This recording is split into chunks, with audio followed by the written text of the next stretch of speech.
늦는 것 같다 했을 때 얘는 괜찮아요. 가족도 좀 늦었어요. 이러고 아예 그거를 거부하는 부모님도 계시고, 어떤 부모님은 그래서 이 레벨링을 주세요. 진단을 주세요. 그러면 우리 아이는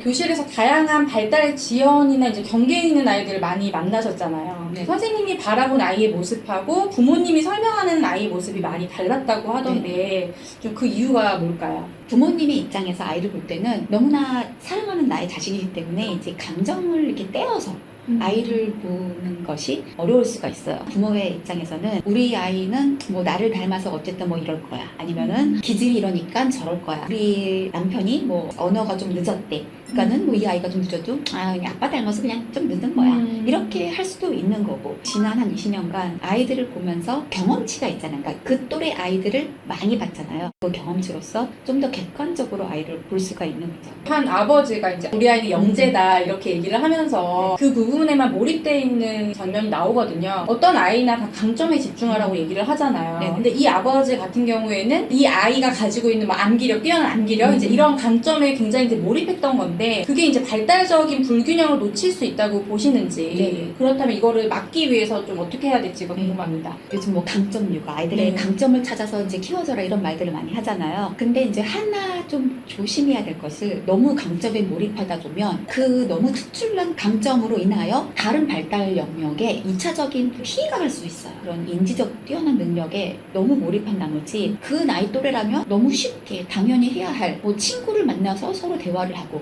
같이 놀고, 아니면 수업 시간에 아주 기본적인 룰 앉아있고 선생님 말을 듣고, 이런 기본적인 규범들도 지키지를 못하는데 그거를 너무 놓치고 가신 거예요. 그런 모습이 너무 이제 안타까웠던 거죠. 제가 이제 책을 왜 동그라미 육아라고 이제 얘기를 했냐면, 아이를 볼 때 보통 우리가 발달적으로 어릴 때는 아주 갓난아기일 때는 좀 신체적인 발달을 봐요. 이 아이가 걷나 뭐 앉나 이제 이런 것들을 이제 신체를 보다가, 아이가 이제 유아기로 넘어가면서부터 이제 말을 하나 아이가 이제 거기에 또 이제 몰입을 하다가, 그 다음에 이제 유치원을 가게 되면은 거기서부터 이제 또 사회성을 보게 되고. 근데 이 발달이라는 거는 그렇게 한 영역만 순서대로 진행이 되는 게 아니거든요. 총체적으로 서로 영역마다 상호 보완해가며 이 발달을 이루어가며 아이가 성장을 하게 되는 건데, 1세인데 애가 아직 말을 못하네? 그래서 말만 이렇게 집중할 것이 아니라 총체적으로 아이를 봐야 된다는 거예요. 오히려 어릴 때는 아이들이 문제의식을 못 느끼다가 나중 들어서 4살, 5살 때 돼서 보니까, 생각해보니 그때 우리 아이가 안 갖고 놀았던 것이 지금 와서 보니까 정말 사회적으로 얘는 정말 친구랑 놀 생각도 안 하고 관심도 없고 그냥 그러는 거를 나중에 깨우치게 되는 거예요. 그래서 아이가 어릴 때 언어든 뭐 사회성이든 신체든 골고루 360도로 이렇게 총체적으로 아이를 보려고 노력을 해야 약간 이렇게 미스하는 게 없을 것 같아요. 너무 중요하네요. 사실 말씀하신 것처럼 부모님들의 관심이 아기 때는 말 빠르면 엄마 어깨가 올라가요. 뭔가 그 말 빠른 거 하나로 우리 아이의 발달이 얘가 굉장히 빠른 것처럼, 뭔가 성공이 보장된 것처럼,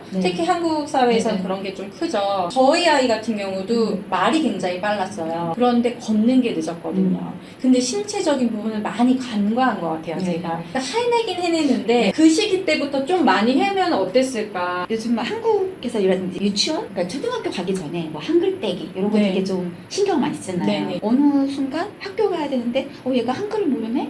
얘 글씨를 아직 못 쓰네? 그럼 갑자기 얘를 앉혀놓고 이제 이거 글 써봐 한단 말이에요. 근데 아까 말씀드렸듯이 발달은 갑자기 한 부분에서만 일어나는 것이 아니라, 발달로 보면은 이제 위에서 아래로 진행이 되고 중심에서 이제 바깥으로 진행이 되기 때문에, 아이가 소근이 이걸 잘 쓰려면요, 먼저 팔목을 쓸 줄 알아야 되고, 그 전에 팔을 움직임을 이제 이게 있어야 되고, 아니면 그 전에 몸 이게 다 연결이 되는 건데, 팔 근육도 아직 완성, fully develop이 안 된 상태에서 이렇게 이제 하려고 하니 아이가 이제 안 되는 거죠. 그래서 이제 아이들이 어릴 때 좀 더 몸을 더 많이 쓰고, 코어 근육도 더 이렇게 튼튼하게 중심을 잡아주면 아이가 글 쓸 때도 훨씬 쉽게 앉아서 쓸 수가 있어요. 깍두기 공책이라 그래가지고 네모칸 안에 쓰고 1학년 들어가면 칸 안에 맞춰서 쓰고 이런 게 너무 어려운 거잖아요. 예민한 애들은 또 삐뚤어지면 너무 민감하고, 그럼 글씨 엉망으로 쓴다. 이렇게 하는데 보면은 진짜로 손에 힘이 부족해서 운필력이 없어서 쓰지 못하는 경우도 굉장히 많거든요. 평상시에 애들 밥 먹고 이럴 때 열고 닫고 하는 거, 일상의 모든 활동들이 이 소근육을 다 움직일 수 있게끔 밥상도 차리고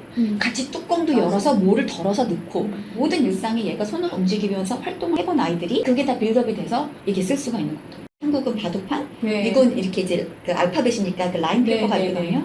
그거를 아이의 발달 속도에 맞게끔 좀 더 큰 거. 그러니까 아이의 연령이 아니라 이건 지금 이 아이가 해낼 수 해낼 수 있는 있는 발달 네. 나이를 맞춰야 되는 거예요. 네네. 어떤 아이 같은 경우는요, 감각적으로 발달이 덜 돼서 그거를 좀 바운드리를 잘 모를 수가 있어요. 네. 그러면은 끈적끈적거리는 스티키 막대 있거든요. 네. 그 크라프트 하는 거. 어. 그거를 이렇게 그쵸. 바운드리를 붙여주기도 해요. 그럼 아이들이 그 느낌으로 촉각으로 느껴서 너무- 아 여기 안에 써야 되는구나를 또 느낄 수가 있거든요. 협응력이 네. 발달이 안 됐거나 촉각적으로도 이제 이렇게 좀 그런 게 없거나 여러 가지 이유하에 아이가 고기를 잘 못 찾을 수가 있거든요. 그래서 우리 아이의 발달적으로 봤을 때 얘가 무엇이 필요한지를 먼저 알고 이해를 하고 그 아이의 발달 양상을 존중해 가면서 거기에 맞도록 지원을 해줘야 되는 거죠. 별거 아닌 것 같지만 이렇게 끈적끈적하게 이렇게 네, 아이가 네. 느끼면서 그 선을 아이가 네. 스스로 누가 통제하지 않고 아이가 쓰면서 느껴지는 거잖아요. 그쵸. 너무 좋은 팁인 그러면- 것 같아요. 그러니까 알면서도 네. 잘 못하게 되는데 얼마 전에 저희 아이가 현장학습을 가는데 3단 우산을 갖고 오라는 거예요. 네네. 근데 3단 우산이 얘가 쓰던 거는 되게 가벼운 이게 이제 고장나서 없었고 한 펴 봤더니 못 피는 거예요. 갑자기 순간적으로 4학년인데 이거를 못 펴. 신체적인 거 놓쳤다는 게 진짜 많이 깨닫거든요. 너무 사회성이 꽂혀가지고. 네. 더 어릴 때 이 동그라미 육아에 대한 개념이 딱 머릿속에 부모님들이 잡히면 훨씬 도움이 많이 될 것 같아요. 자, 그러면 일반화 기술이라고 말씀을 하셨는데 약간 연결되는 것 같아요. 네네. 이런 부분들이. 네네. 가정에서는 부모님이랑 또 되는데 다른 조건에서는 일반화가 안 되는 아이들 많잖아요. 집에서는 공부가 그렇죠. 되는데 학교에서는 안 된다. 음. 부모님이랑은 대화가 되는데 친구들이랑은 안 된다. 이제 이런 네네. 거잖아요. 일반화 기술에 대해서 한번 좀 간단히 얘기를 해주시고 일반화를 시키려면 어떻게 접근해야 될지 좀 말씀해 주시면 좋겠어요. 그래서 일반화 스킬이라고 이제 아까 말씀 잘 해주셨는데 아이가 어떤 일을 수행을 하는 데 있어서 스스로 해낼 수 있는 어떤 능력인데 만약에 교류하는 사람이나 장소나 어떤 상황이 변하면 자기가 충분히 할 수 있던 능력인데도 거기서 발휘가 안 되는 거예요. 내가 할 수 있는 어떤 능력을 이 사람을 만나도 저 사람을 만나도 장소가 바뀌어도 상황이 바뀌어도 수행할 수 있는 거 이게 이제 일반화를 할 수 있다는 그런 얘기거든요. 그러면 일반화가 안 되는 거는 이유가 뭘까요? 디벨롭인가 완전 마스터가 네. 마스터가 안 된 거죠. 마스터가 네. 안 됐고 그리고 또 특히나 예민한 아이들 같은 경우는요. 네. 아주 그런 미묘한 조건의 바뀜에도 반응을 하는 거예요. 네. 예민하기 때문에 그걸 알아차리기 때문에. 그래서 이런 아이들 같은 경우는 조건들을 한꺼번에 다 노출을 시켜서 그거를 계속 하는 것이 아니라 점진적으로 집에서 엄마랑 뭐 아빠랑 할 수 있었으면은 예를 들어 뭐 학교에 가서 어떤 선생님하고 어떤 한 선생님하고는 했는데 뭐 괜찮아. 그러면은 옆에 보조 선생님이야. 네. 뭐 아니면은 소그룹, 그 다음에 조금 더 큰 그룹 이런 식으로 인원을 좀 이렇게 좀 점진적으로 늘려볼 수 있고요. 저희 아이 같은 경우는 새로운 환경에 너무 적응하는 되게 오래 걸리는 아이였고 그래서 한 20개월 때 저는 처음에 그 프리스쿨을 넣었는데 4년을 다녔어요. 정말 옆반 선생님하고 인사하는데 4년 걸렸어요. 그 낯설음이 너무 싫어서 누가 인사하면요 그거를 못 견뎌하는 거예요. 그래서 맨날 땅을 보든지 아니면 인사하기 싫어서 이렇게 도망가든지 누가 인사하면 네가 너 숨으면 아니면 너가 피해가면은 그 사람 상대방이 오해할 수가 있어. 싫어해서 그런다고 다른 메시지를 줄 수가 있어. 네가 불편하면 약간 스마일만 하고 웃음만 말 안 해도 돼. 인사 안 해도 돼. 그러니까 스마일만 보여주고 가도 돼. 이런 식으로 처음에. 네. 그 다음에는 점진적으로 제가 이제 노출시켜보려 했잖아요. 네. 오늘은 학교 가서 말 안 해도 되는데 친구가 그러면은 이렇게 손만 드는 건 어때? 요거 한번 해보고 올까? 약간의 미션을 주는 네. 거예요. 그래서 오늘 못했대요. 오늘 미소는 져줬어? 그 미소는 졌대. 아, 그럼 성공이야. 하이파이브. 저는 이제 고마운 거는 좋아하는 친구에 대해서는 되게 적극적인데 이제 또 친구에 대한 거는 굉장히 욕구가 이제 커졌기 때문에 또 넘어야 될 산이 또 있어요. 이제 점진적으로 네. 내가 불편한 친구하고도 상호작용하려고 노력하는 거가 지금 단계의 네. 저희 아이의 과제거든요. 근데 진짜 어릴 때부터 네. 이어왔어요. 맞아요. 인지는 정상 범주인데 다른 부분이 좀 예민하거나 또는 어떤 도움이 필요한 발달적인 문제를 갖고 있거나 경계에 있는 아이들 2배로 특별한 아이들이라고 표현을 해주셨어요. 네네. 2배로 특별한 아이들이라고 표현한 이유가 있으실 것 같아요. 2배로 특별한 아이라고 부르고 싶은 게 왜 우리 아이는 다를까? 왜 우리 아이는 저기가 안 될까? 지연 뭐 이렇게 표현을 하잖아요. 아니면 장애 이렇게. 근데 저는 그렇게 하는 것 자체가 일단 과학적인 약간 의미를 갖고 있고 네. 또 엄마가 어쨌든 그 워딩 때문에 스트레스를 받으며 벗어나려는 그런 네. 생각을 지울 수가 없는 것 같아요. 우리 아이만 다르다고 생각하면은 아이의 다양성을 무시한 발언이라고 생각을 해요. 어떻게 모든 사람이 같아요? 그래서 생각을 바꿔드리고 싶었어요. 특히 이런 이제 좀 예민함이 어떤 발달적인 문제 지표가 되는 경우들이 있잖아요. 이런 경계에 있는 아이들, 특히 지능이 정상범주다 보니까 부모님들이 좀 간과하고 좀 덮어두고 넘어가는 경우들이 있어요. 그런 고민들이 저희 단톡방에도 뭐 수백 명이 모여 있거든요. 근데 예민함이라는 이름으로 모여 있는데 그 안에서는 실제로 치료받는 아이들도 굉장히 많고, 그다음에 병원에서 진단을 받은 경우도 있고, 그렇지 않지만 어떤 왜 우리 아이가 좀 키우기 어렵지라고 생각해서 있는 분들도 계세요. 저도 이제 그 방을 운영하는 입장에서 좀 조심스러운 부분이 있거든요. 저는 이제 발달 전공이잖아요. 그러다 보니까 뭐 특수 교육이나 아니면은 어떤 그 병원에서 아이들을 진단하거나 이제 이런 부분은 아니다 보니까, 근데 정확한 정보는 드려야 된다고 생각을 해요. 그래서 이제 박사님이 을 만나게 된 게 되게 반가웠는데, 어떤 시기에 또 병원을 찾는가에 따라서 그런 얘기 많이 하시거든요. 3살 때 갔는데 자폐였대요.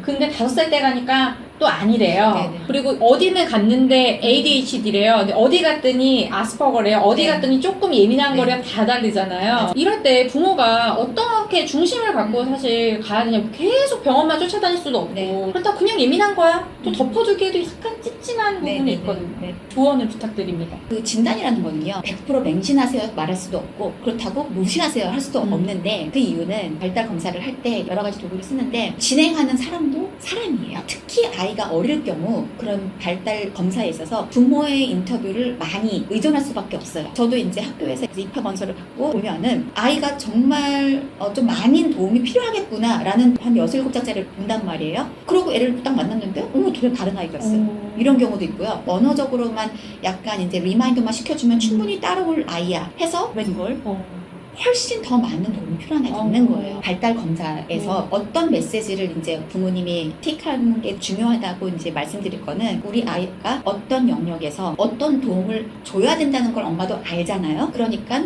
그 레벨링은 중요하지 않아요. 어릴 때 그 레벨링을 너무 무서워하지 말고 오히려 가끔씩은 그 레벨링 덕에 더 많은 서비스를 받을 수 있기도 하거든요. 솔직히 미국에선 그래요. 한 33% 이상 아이가 딜레이가 나오면 정부에서 언어 치료든 물리치료든 아이가 필요한 치료만큼 서포트를 받을 수가 있거든요. 아이가 어쩔 때 조금 늦는 것 같다 했을 때 가족마다 다르겠지만 어떤 가족은 얘는 괜찮아요. 가족도 좀 늦었어요. 이러고 아예 그거를 거부하는 부모님도 계시고, 어떤 부모님은 그래서 이 레벨링을 주세요.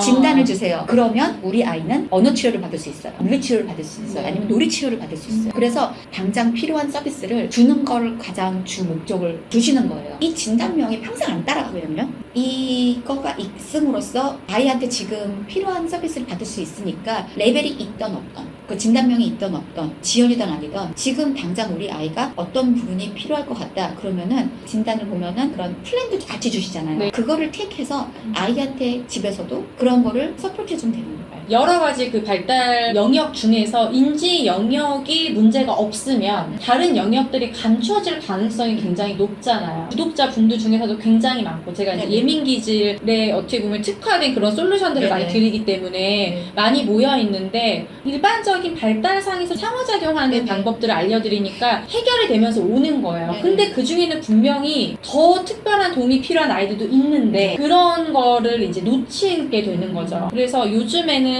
그런 거를 더 많이 알려드리고 싶거든요. 지금 뭐 어떤 진단을 받거나 하는 게 꼬리표처럼 따라다니는 게 아니니까 좀 더 정확하게 아이를 보고, 꼭 그게 또 결론도 아니니까 좀 용기를 가질 필요가 있는 것 같아요. 아이를 이렇게 볼 때 이제 그게 지연이냐 뭐 장애냐 이제 이런 거를 약간 좀 구분하기 어려우시면은 쉽게 생각하시면 돼요. 일상을 생활을 하는데 영향을 정말 미치느냐, 그래서 일상생활이 어렵냐, 그러면 도움을 받아야 되는 거예요. 그게 사회성이든 뭐 그게 뭐 언어든 일상을 생활을 하는데 방해가 될 경우에는, 두 번째로는 내 자신한테 아니면 타인한테 피해를 주는 경우, 1, 2, 3, 4 이렇게 알려드린다면은 뭐 1. 지속성, 예를 들어 아이가 뭐 예민해서 뭐 잘 울거나 하는데 뭐 2, 3분, 5분 달래주고 이러면은 이제 그쳐요. 그러면은 괜찮은 거예요. 근데 얘가 달래고 뭐 하고 해도 막 30분 넘게 뭐 그 울음이 안 넘치고 하는 거잖아요. 이제 시간이 너무 긴 거예요. 그런 경우, 아니면은 빈도수 너무 자주 그러는 거 있잖아요. 있잖아요. 네. 친구들 놀 때 조금 이렇게 아이랑 뭐 하다가 그냥 툭 친구를 때렸어요. 가끔 욱해가지고 그럴 수 있어요. 그거는 문제 행동이 아니에요. 근데 조금만 마음에 안 들어도 아니면 항상 친구를 때려요.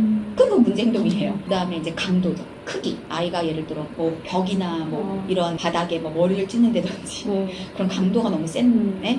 마지막 네 번째로는 연령 적합성. 땡깡을 부리고 막 그냥 엄마한테 징징대고 뭐 3살이 그러는 거는 3살이니까 그러는 거예요. 배우는 과정이에요. 그럼 어떻게 이제 그거를 감정 조절할지 가르쳐 주는 거예요. 근데 뭐 초등학교 한 3, 4학년이 됐는데 계속 징징대고 막 그거는 이제 발달 연령상 이거는 좀 고쳐줘야 되는 거예요. 네. 발달 지연인지 장애인지 구분하는 방법을 좀 명쾌하게 134페이지에 이렇게 적어주셨거든요. 똑같은 텀을 두고 예를 네. 들어 정상 발달하고 발달 그 차이가 계속 꾸준히 3개월씩 있어요. 이거는 발달 지연인 같이 이렇게 평행선처럼 네. 똑같이 가거든요. 근데 이제 발달 장애 같은 경우는 처음 시작은 비슷해요. 발달 네. 지연하고. 근데 네. 점점 가면서 이렇게 꺾여요.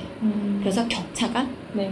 정상 발달 라인하고 격차가 점점 벌어지는 거죠. 어릴 때는 크게 구분이 안 되잖아요. 왜냐면 같이 다 네. 발달하는 하는 과정이니까. 과정이기 때문에. 그래서 진단도 3세 이상이 안 내리는 이유가 아직 언어를 계속 배우는 과정이고 네. 사회성 계속 계속 배우는 과정이기 때문에 진단을 잘 안 내리는 거죠. 네, 여기 책에도 나와 있는데 이제 자폐 스펙트럼 안에서도 이제 지능이 정상인 이제 아스퍼거 증후군 이렇게 네네. 있잖아요. 소아정신과 선생님들은 그렇게 얘기 안 하죠. 다른 분야의 분들이나 이렇게 얘기 들어보면 그래도 약간 독특하게 사는 데는 큰 지장이 없다. 그 대신 이제 훈련이 계속 이제 그럼요. 돼야 되는데 30대, 40대가 되어서 내가 아스퍼거 증후군을 갖고 있구나라고 아는 경우도 되게 많더라고요. 그런 것들이 아이들이 어렸을 때 자기에 대해 정체성을 가져야 될 때 알게 되는 게 괜찮다고 생각하시는지 어떻게 생각하세요? 아이들은 알아요. 본인들도 알아요. 그래서 그거를 숨길 필요도 없는 거예요. 그 아이만의 특별함으로 알려주면 되는 거예요. 사람마다 다 갖고 있는 고유성이 있잖아요. 그리고 다 다르기 때문에 다 특별한 거고 다 존중받아야 될 너의 그냥 한 부분이야. 그래서 너는 이런 성향을 갖고 있고 그 특별함을 가짐으로써 거기에 대한 장점을 아이한테 알려줘서 자존감에서 약간 타격을 받지 않도록 너가 이제 이걸 갖고 있기 때문에 어떤 부분이 조금 어려울 수 있으니까 그래서 우리는 이걸 연습을 하는 거야. 연습을 하면은 충분히 좋아질 수 있으니까 학교를 왜 가지? 배우려고 가는 거잖아. 우리는 뭐 피아노를 배우고 뭐 미술도 배우고 수학학원에 가 수학도 배우고 영어도 배우잖아요. 우리는 완성형이 다 어디 있어요. 그러니까 다들 배워가는 과정이기 때문에 저는 이제 오픈하고 존중받아야 되는 거 그리고 특별한 건 당연한 거고 누구나 다 특별하니까. 누구나 특별한 거니까. 네, 전체적인 발달에 대한 책이에요.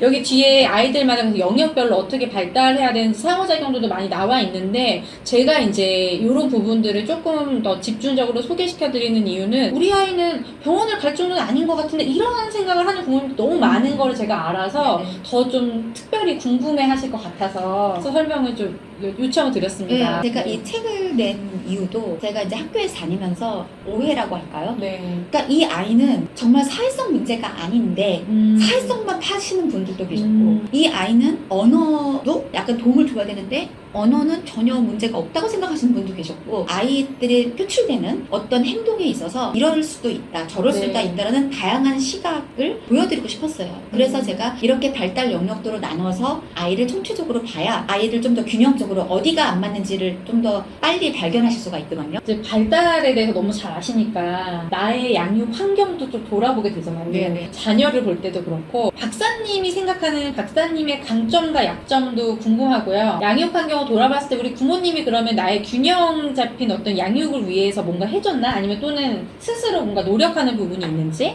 이런 게 좀 궁금합니다. 저도 이제 초등학교 때는 통지표에 항상 한 줄평으로 수미양과 쫙 있고 마지막에 마지막에. 딱 한 줄에 강점 약점을 선생님이 써주는 딱 그 오, 칸이 맞아요. 있잖아요. 그럼 항상 이런 게 있어요. 두뇌 명성하나 산만하다. 오. 그 다음 해 이해력 빠르나 산만하다. 엄마가 너 스스로 기억하는 거를 찾아라. 어떤 방법을 찾아라. 그래서 저는 항상 뭐를 해도 항상 3세번, 뭐를 해도 3을 항상 기억을 했어요. 그래서 제가 장소를 이동할 때는 가방, 지갑, 열쇠. 저희 친정엄마도 워킹맘이셨기 때문에 저는 항상 집에 키를 열고 가는 아이였거든요. 항상 열쇠를 잊어버려서 집에 못 들어간 적이 많았었어요. 이제 비가 오잖아요. 그럼 항상 비가 오면 네 글자잖아요. 우산. 저기 친정엄마를 보면은 이렇게 말을 하기 전에 이제 한번 이렇게 심호흡을 하고 숨 쉬고 얘기해. 항상 이렇게 말씀하셨어요. 말이 너무 빠르니까 말도 약간 더듬게 됐고 말은 빠른데 입술과 이게 그만큼 안 따라간 거겠죠. 천천히 얘기해, 심호흡하고 얘기해. 그러면 그때 느꼈던 어떤 마음이 어떠셨어요? 나를 약간 슬로우 다운하게 해주는 장치, 오. 도구. 어. 그래서 심호흡 한 번 하고 얘기를 하면은 따다닥 하려고 하는 걸 한 번 멈춰주기 때문에 말을 할 때 조금 더 여유를 갖고 말을 하게끔 한 번은 더 생각하고 말을 하게 되는 네. 거니까. 그래서 그렇게 약간 좀 도움이 되는 거고. 아이들은 좀 어떤 편이에요? 좀 예민한 편인지. 저희 집안은 정말 예민함의 총집합이에요. 감각이 예민하다고 하면은 그 네. 감각도 영역이 또 네. 세분화가 돼 있잖아요. 네. 저희 큰애 같은 경우는 청각이 되게 예민해요. 미국은 이제 신생아 태어나면 엄마랑 같은 병실에 있거든요. 그럼 복도에 쓰레기통 누가 이제 비우려고 청소를 계속 지나가면 그 소리에 자지러지게 울고 제가 깜빡이 막히면 난리가 나요. 근데 제가 깜빡이를 안 켜고 갈 수는 없잖아요. 그쵸. 그러니까는 이제 방법을 찾아야 되는 거예요. 그리고 또 변기 물을 초등학교 저학년 때까지 안 내렸어요. 그 변기 물 소리가 너무 무서워서 네. 그래서 이 아이가 이런 소리를 질러요. 자기 소리 입히는 거예요. 우리 노래를 불러보면 어떻겠니? 그래서 제가 그 노래를 제시를 했어요. 그랬더니 얘가 이제 항상 노래를 큰 목소리로 노래를 부르면서 플러시를 하게 되고 깜빡이를 켤 때도 너가 그러면 너가 귀를 막아? 아니면은 네가 노래를 해? 약 이런 식으로 이제 방법을 찾았어요. 어떤 방법으로 이거를 해소해 볼까? 엄마랑 계속 연습을 해봤기 때문에 본인 스스로 요즘 이러면 자기가 어떤 방법을 찾아서 그걸 소화할 거를 이제 방법을 찾아보는 거예요. 작은 아이 같은 경우는 촉각. 네, 그래서 바닷가를 묶었어요. 모래. 아시죠? 이렇게 아이 하려고 하면은 다리를 쫙 펴서 발바닥이 안 닿게. 네, 이렇게. 물을 마시다가 이렇게 뭐 한 방울 요만큼 튀었어요? 홀딱 벗어요. 옷이 조금 젖은, 요만큼 젖은 느낌도 못 견디는 거예요. 근데 이제 이것도 점진적으로 조금씩 괜찮아를 해야 되는 거예요. 괜찮아! 쿵! 담그는 게 아니라 점진적으로 요걸 만져봐. 요만큼 괜찮아서 이거를 이렇게 해 나가야 되는 건데 그렇게 애를 키워서 애가 더 예민한 거다 이렇게도 많이 말씀하시거든요. 트라우마 생겨요. 잘못했다. 네, 정말 그래요. 예민함을 갖고 태어나지 않으면 그 사람을 이해 못해요. 사회성이라는 건 좀 되게 큰 의미가 있거든요. 그래서 제가 그거를 조금 설명해 드리려고 사회성에서 4가지 측면으로 알아봤어요. 첫 번째는 그게 이제 자기 인지예요. 나 스스로 어떤 감정인지를 인지를 하고 인정을 하고 이제 이런 것들이 이제 자기 인지예요. 어떤 감정이 있는데 자기가 그거를 인정 안 하는 아이들도 있거든요. 내 감정이 지금 화가 난 건데 나 안 났어. 화 안 난 거야. 왜냐면 약간 화났다 그러면 또 약간 내가 나쁜 아이가 되는 것 같아서 이제 인정하는 것까지가 조금 어려운 아이들도 있어요. 그리고 두 번째는 자기 조절이 있어요. 그래서 그 감정을 어떻게 조절할 것이냐. 세 번째로는 사회적 인지인데 타인의 감정을 아는 거 그리고 공감을 하는 거 거기에 이제 사회적 번규라는 게 있어요. 그런 거를 다 수행할 수 있느냐. 이것도 사회적 인지예요. 그리고 마지막으로 이제 사회 관계 조절이라는 거는 자기가 속한 사회 안에서 다양한 사람들과 교류를 하며 여러 가지 컨플릭이 생길 수 있잖아요. 거기에서 나의 감정이나 행동을 어떻게 조절할 수 있느냐. 이게 사회 이제 관계 조절 능력인 거죠. 그래서 이렇게 4가지 부분으로 이제 볼 수 있는 거죠. 우리 아이들 사회정서 발달 부분에 있어서 단순히 친구들이랑 잘 지내냐 안 지내냐만 보는 게 아니라 이 4가지 발달 영역 중에서 어떤 부분이 부족한지 인식이 안 되면 조절도 안 되는 거잖아요. 그런 순서들이 있는 거니까 사회성을 좀 더 넓은 관점에서 보시면 좋을 것 같아요. 박사님이 이번에 쓰신 책 이 하버드 동그라미 육아잖아요. 우리 아이들이 이렇게 동그랗게 자라기 위해서 이것만큼은 꼭 배워야 한다. 중요하게 강조하고 싶은 한 가지 메시지가 있다면 뭘까요? 다양성의 가치를 알고 존중해주는 이런 아이로 크는 것이 가장 이제 이거의 이제 핵심이라고 볼 수 있는 것 같아요. 그럼 부모님도 먼저 다양성에 대해서 인정을 해야 되겠네요. 그렇죠. 각자만의 아이가 갖고 있는 고유성이 다 있잖아요. 그래서 그거를 먼저 다 인정을 해주는 것 자체가 아이도 행복해지고 어른도 행복해지고 부모가 그거를 존중을 하면서 아이를 키워야 아이도 이제 그 가치를 그대로 물려받는 거죠. 나는 왜 다르지? 쟤는 저렇게 잘하는데 나는 왜 못하지? 그러면 또 자아 존중감 또 맞아줄 수밖에 없는 거예요. 그러니까 사람마다 갖고 있는 고유성을 존중을 해주고 반려를 한다면 다 다르니까 특별한 거야. 그래서 좋은 거야. 그런 거를 이제 그런 메시지를 주시면 아이도 내가 이 아이와 다르다는 게 달라서 이상한 게 아니야. 당연히 다를 수밖에 없는 거지. 육각형 인재라고 좀 많이들 얘기를 하잖아요. 근데 사람이 어떻게 그 모든 방면에 이렇게 꼭지점을 찍을 수가 있어요. 그렇게 퍼펙트할 수가 없는 거예요. 다만 단단하게 중심을 잡고 아이가 동그랗게 다양한 어떤 상황이 와도 잘 굴러갈 수 있도록 균형 잡힌 발달을 부모님이 아이한테 심어주면서 아이를 키운다면 아이는 누구를 만나든 어느 환경에 가든 잘 알아서 이렇게 굴러갈 거예요. 듣기만 해도 좋은 얘기 같아요. 저도 항상 그렇게 생각하거든요. 우리 아이가 특별하다? 특별하기 때문에 좋다? 그리고 예민한 아이도 다 한 명 한 명 다 특별하다. 근데 꼭 예민한 아이를 키우는 부모님뿐만이 아니더라도 아이들마다 다르다는 그런 가치를 전한다면 서로를 이해하고 협력하는데 너무 도움이 많이 될 거잖아요. 하버드 육아 로드맵 해가지고 차일드를 해가지고 5가지로 또 해서 여러 가지 방법들을 소개를 해놨어요. 근데 시간 안에 이거를 다 소개드리기가 힘들어서 제가 사실 박사님한테만 물어볼 수밖에 없는 그런 이제 발달적인 전반적인 것과 특수교육까지 공부하신 선생님한테 제가 궁금했던 부분들을 오늘 질문으로 많이 뽑았기 네네네. 때문에 네. 또 그런 세부적인 구체적인 what to do 자세하게 적혀 있으니까요. 우리 부모님들이 함께 참고하시면 좋을 것 같습니다. 자, 오늘 나와주셔서 감사드립니다. 네, 고맙습니다.